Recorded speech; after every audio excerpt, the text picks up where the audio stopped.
Welcome to the Dr. Janine Show. I'm Dr. Janine Bowring, naturopathic doctor, and today I'm talking about iodine deficiency, and I'll be discussing the causes of iodine deficiency, some of the common symptoms, and also tips to improve your iodine status. So make sure you stay tuned right until the end of the show. I'm going to give you a lot of great information and practical tips that you can use. And if you are not sure if you have an iodine deficiency, it is much more common than what you would think. So I'll talk about what iodine is, how it has a multi-functioning in our body and our cellular health. I'll also talk about how it affects us if we are iodine deficient, and of course what we can do about it. If you're new to my channel, welcome in. I hope that you'll subscribe and also click that bell to turn on those notifications so that you always get my newest and latest uploads. And if you've got questions and comments throughout the show, please make sure you drop them in the comment section below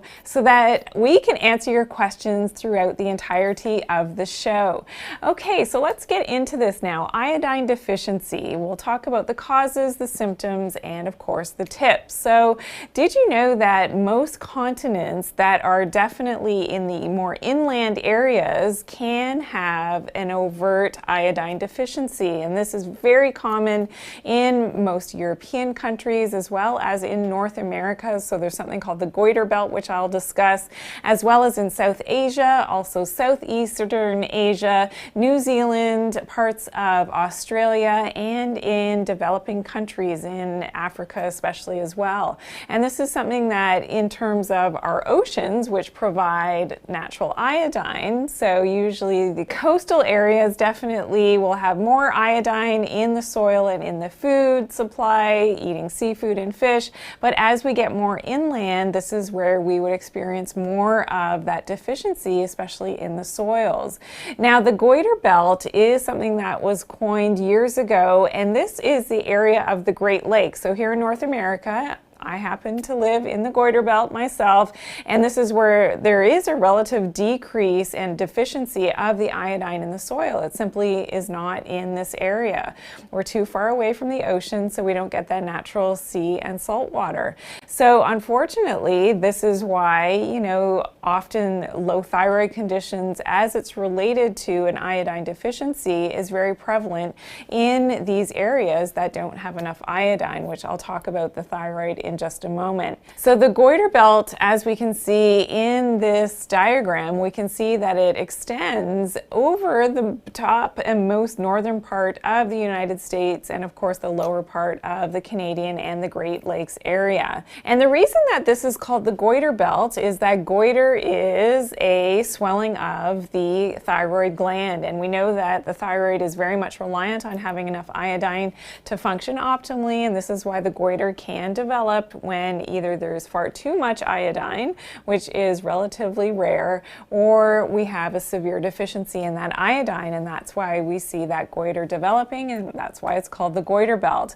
Now, it's important to know that iodine is one of the halogens. So if we look at the periodic table, the halogens include, in that group of the table, include fluorine, chlorine, bromine, and iodine. So it's important to note that in this group of the halogens, they work with one another in terms of toxicity and in terms of chelating out. So this is why iodine can be very helpful at removing some of these toxic halogens from the body, especially if you've been exposed to a lot of chlorine, bromine. I think of swimming pools, and fluorine, and we know about fluoride, and I'll talk a little bit about the toxicity issues related to fluoride and our thyroid function as well. So it's really important in terms of that iodine that we're getting enough to help to feed our thyroid gland, because this has a lot to do with our thyroid, but also we need iodine for our brain, because iodine works with DHA, so that is the important omega-3 fatty acid. That's really important for brain and also our eye function, but this helps with the synapses along with the iodine, and iodine is a great semiconductor. The properties of iodine as a metal and as a halogen is that in its crystalline structure has that semiconductor ability, and that's important for the electrical signaling in our cellular health, which is so important for our overall energy and ATP production. So another thing about iodine being a trace element is that we know that it is the main component of our thyroid hormones. So thyroid hormones being T4 and the more active T3, and T4 has 4 iodines, and you can guess T3 has 3 iodines. So in that active process, mostly happening in the liver to remove that 1 iodine from the T4 to the T3 to make it more active. This is really important, and that is undergoing, it's something that is important for our overall metabolism and our thyroid health. Iodine is also crucial in the development of the central nervous system, especially when we're talking in utero, so during pregnancy for that fetus, but also in infancy. So we'll see when we take a look at the RDAs for iodine that in these very, opportune times for making sure that we have that proper functioning, especially of the thyroid gland and metabolism, but that those iodine requirements are that much higher in pregnancy and in lactation as well, especially important for the young and growing central nervous system of the baby. Also, the thyroid gland is the main storage site for iodine. So that is, again, really important. Why would we need all of that iodine here? Well, for the proper functioning of the thyroid gland. And also in terms of the glandular system, we also will find deposits of iodine stored in also the salivary glands and also in our sweat glands. And this is interesting because if we are iodine deficient, this can actually affect our sweating, and we can sweat less and have less perspiration when we're iodine deficient because the body's trying to preserve and hold on to that iodine because it may be lacking in the body.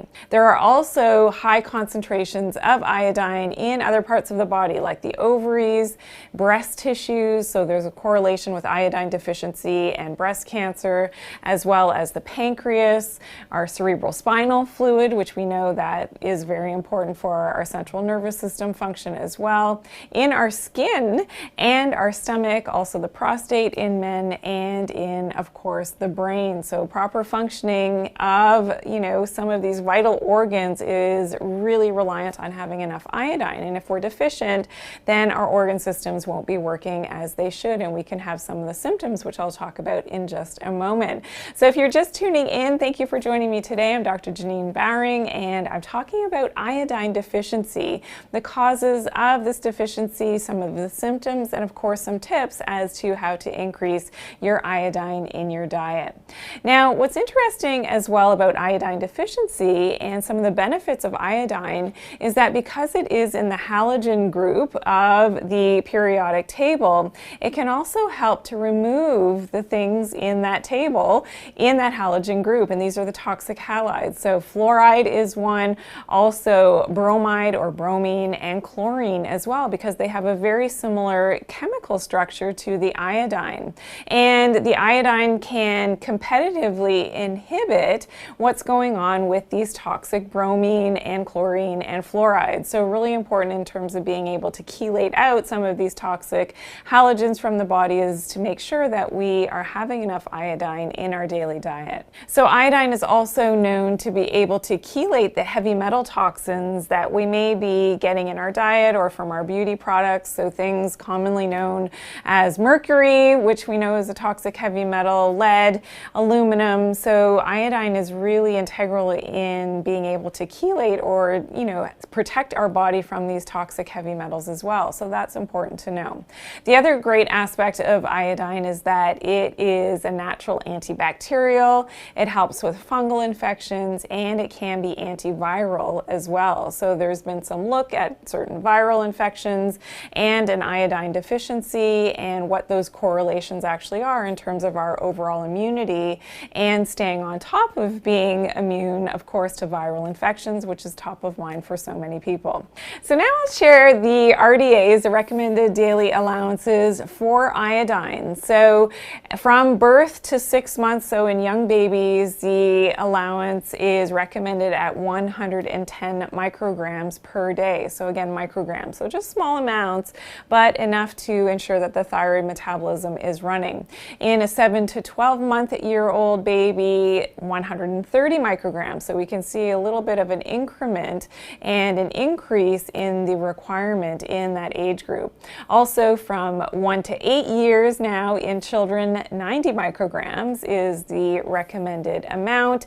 In 9 to 13-year-olds, it's 120 micrograms, and then it jumps up again in the 14 to 18-year-olds, 150 micrograms. And for adults as well, 19 plus, staying at 150 micrograms as the recommended daily amount. And now in pregnancy, there's more of a need. Think about the growing baby and of course the requirements for the brain, the central nervous system.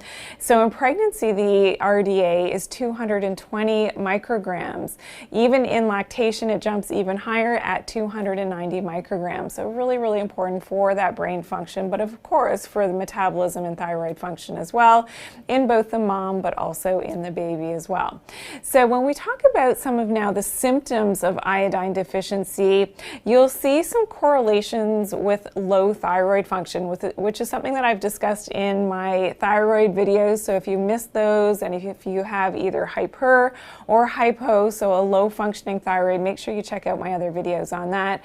But you'll see some correlations because we know that the iodine is so important for thyroid function that a lot of the symptoms of a deficiency of iodine are related to low thyroid as well. So the one big one is lack of energy. So fatigue and just not having that vital energy every day can be related to an iodine deficiency. Also muscle weakness and not having proper contractility of the muscles. Feeling cold all the time. So if you're that person who's ultra sensitive to cold, or you feel a draft and you need to put on the extra blankets, the sweaters, that could be a sign of iodine deficiency as well. Constipation and, lack of proper timing of bowel movements, slow transit times can be related to an iodine deficiency. A goiter, so swelling of the actual thyroid gland, again related to iodine deficiency. And dry skin, so chronically dry skin, I'm not saying once in a while, but if it's chronically dry and no matter how much moisturizer you put on the skin, that can be related to low iodine status. Hair loss as well, which is a common, low thyroid condition, as well as weight gain and difficulty keeping, your weight at a happy and healthy level. And this is why most women, men as well, will often go and see their doctor because of, they may suspect that they have a low thyroid function because of an unexplained gain in their body mass and their body weight for, no reason really other than the fact that they think that maybe something is going wrong with their hormones. So this is something that definitely can be related to that iodine deficiency. Also puffiness in the face and some water retention.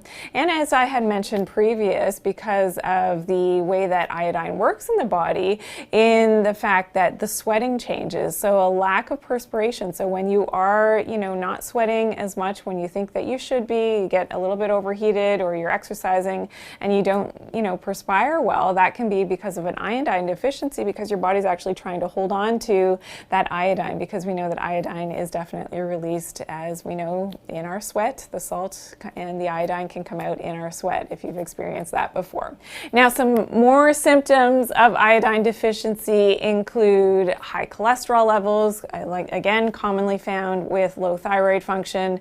A slowed heartbeat can be related to that slowed metabolism as well, as it's related to the iodine and the thyroid function. Also learning difficulties and poor memory. So when, those thoughts just aren't connecting as well as what they should, again, we need that iodine for that proper functioning of the brain and the central nervous system, that the synapses may not be happening as quickly as they should. And we know that iodine is really important for, and the combination with the DHA, for those synapses to communicate with one another in the brain and in those neurons in the brain as well, which is really important. Also miscarriages and premature delivery has been related to an iodine deficiency. And in women, uterine fibroids. So this is very common common in terms of having low iodine, especially in the areas, not close to the coastlines, but more inland, and the prevalence of uterine fibroids. And women suffering with heavy periods as well. That can be related to low thyroid function, but an iodine deficiency as well. So now we'll talk a little bit about who is at risk of this iodine deficiency. And vegetarians, unfortunately, and it depends on what type of vegetarian diet, somebody is consuming. So in this study, we can see that vegetarians, vegans, pescatarians are at risk of iodine deficiency. And this was something that was, looked at in Norway. And they found that vegans, vegetarians, and possibly pescatarians, which was surprising to me because pescatarians do have some fish, but are unable to reach the recommended daily iodine intake merely from food and are dependent on iodine supplements. So that's a pretty big statement that even, people eating fish weren't getting enough of that required iodine per day. And even the authors said that there is an urgent need for dietary guidance targeting vegans, vegetarians, and pescatarians to avoid inadequate iodine intake. And so, there's a need for education here, I think, as well, especially when vegetarians are going towards a vegetarian lifestyle, a vegetarian diet to get healthier and to do well and to be more holistic. And yet they often may be suffering some of these deficiencies because they're simply not getting it in their diet. Also, if a vegetarian is consuming especially a lot more vegetables, especially the goitrogenic vegetables. Now, this is very controversial. I just want to put this out there that I get asked the question all the time, how valid is, the point that these goitrogenic foods will definitely trap all that iodine? I think there's some truth in it, but things like, and if you're asking, okay, what are the goitrogens? So these are the vegetables. So broccoli is in this group, cauliflower, Brussels sprouts, cabbage, and soy. And these foods tend to trap iodine, and that's why they're called goitrogenic. Now, if these foods are lightly steamed, then this will minimize that goitrogenic effect, so it can be okay for people that do have an iodine deficiency. I know that, a lot of endocrinologists do not agree on this front in terms of the goitrogenic effect of foods. So you really, and I continue to look at the research too, and I still in my own mind don't have the 100%, answer to nail it and say, yes, I think if you steam these vegetables, you're going to be okay. If you eat them in moderation, you're going to be okay in terms of your iodine. Just make sure you're getting enough iodine and seafood in your diet to counteract any type of goitrogenic effect. I think eating these healthy vegetables that we know have indole-3 carbinol, so especially important for women, for helping with our estrogen levels, I think by eating them and lightly steaming them far outweighs any type of goitrogenic effect, which definitely with eating seafood and seaweed and, to make sure that you're getting enough iodine, I think that's definitely, in my opinion, the better way to go in terms of making sure that, you're covering all the bases and you're getting enough iodine at the same time. Now, who else is at risk of the iodine deficiency? Well, people in the paleo community who are not consuming, regular table salt. If you're only relying on the Himalayan salt and some of the other sea salts that do not necessarily have enough iodine naturally occurring in them, then the paleo, community may be at risk for an iodine deficiency as well.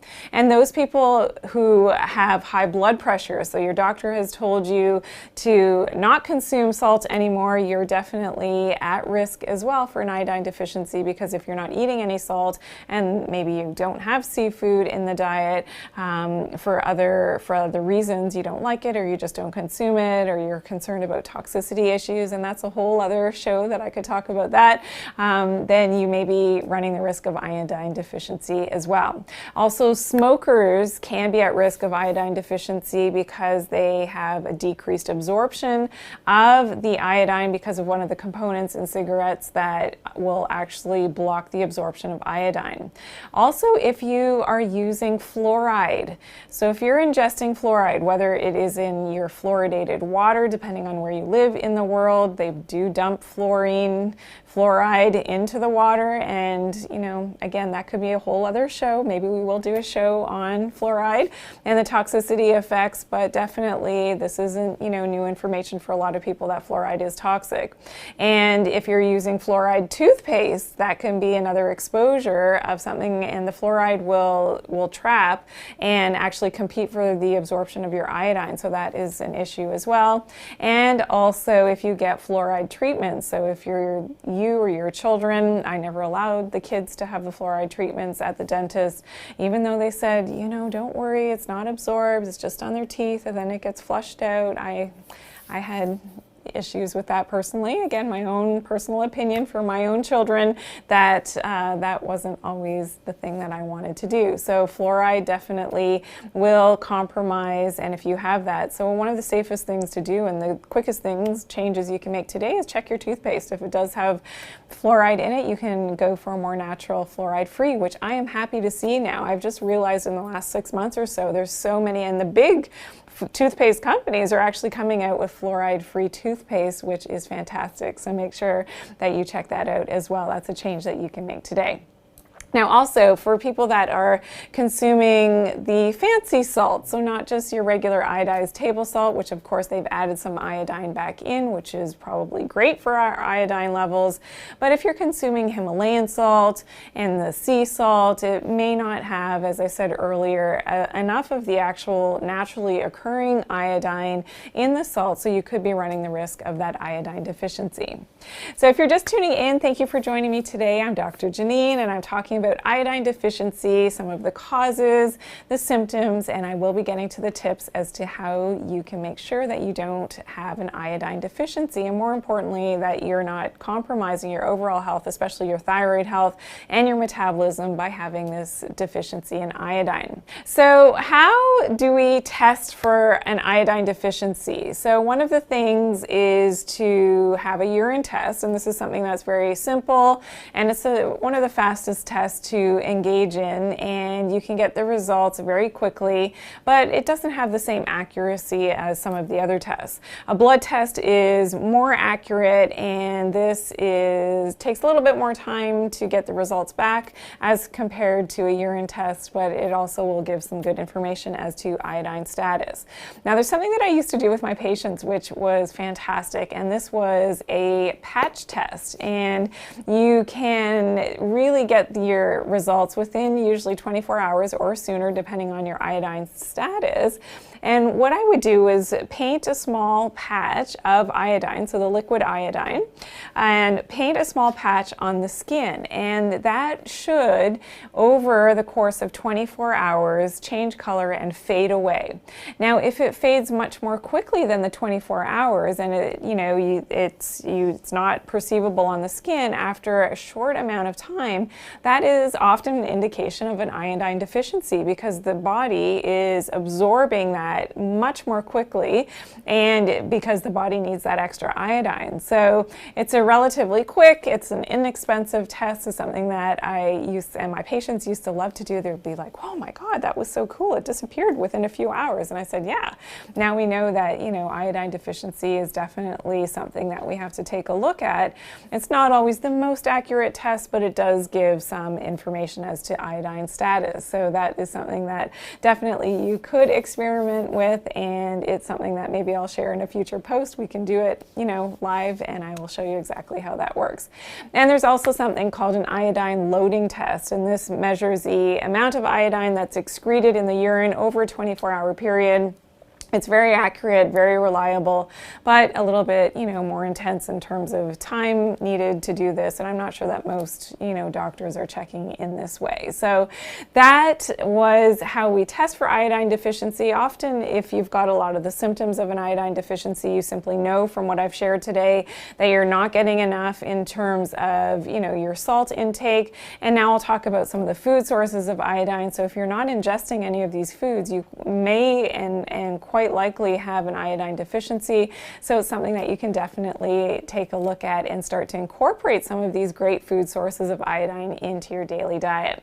So at the top of the list is seafood and fish. So we know things from the sea will naturally have, a lot of these minerals that are so important for our mitochondrial health, but for our health in general. And whether it's tuna fish, which definitely has iodine, codfish, so 3 ounces of cod has 99 micrograms of iodine, which is fantastic. Shrimp, one of my favorites, 3 ounces of shrimp is 35 micrograms roughly of iodine. Also seaweed, so for the vegetarians that choose to eat seaweed, in 1 gram of seaweed you can get anywhere from 16 to about 3,000 micrograms of iodine. So depending on where the seaweed comes from, like seaweed from Japan tends to be much higher in iodine as compared to other parts of the world.